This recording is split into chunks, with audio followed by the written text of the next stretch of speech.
Sunday special মেনুতে থাকছে fried rice আর chicken.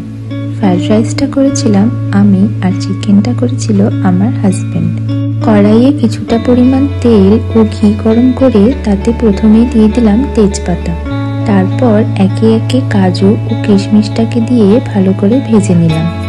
এরপর আমি একে একে দিয়ে দেব কেটে রাখা সমস্ত সবজিগুলো।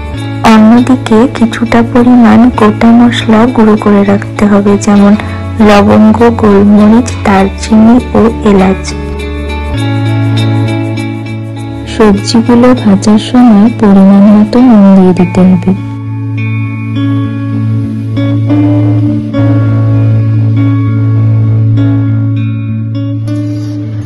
তারপর ওই ভাজা সবজিগুলোর মধ্যে আগে থেকে রান্না করে রাখা ভাতটাকে দিয়ে দিতে হবে।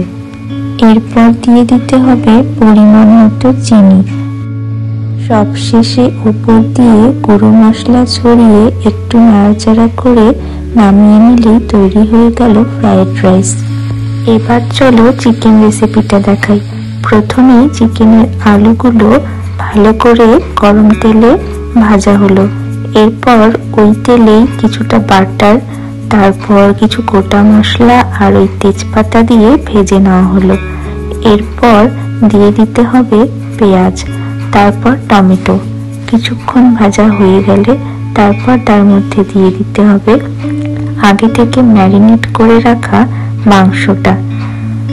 চিকেনটা ম্যারিনেট করা হয়েছিল আদা বাটা, লঙ্কা বাটা, রসুন বাটা, তেল, নুন, হলুদ, জিরে গুঁড়ো ও ধনে গুঁড়ো দিয়ে।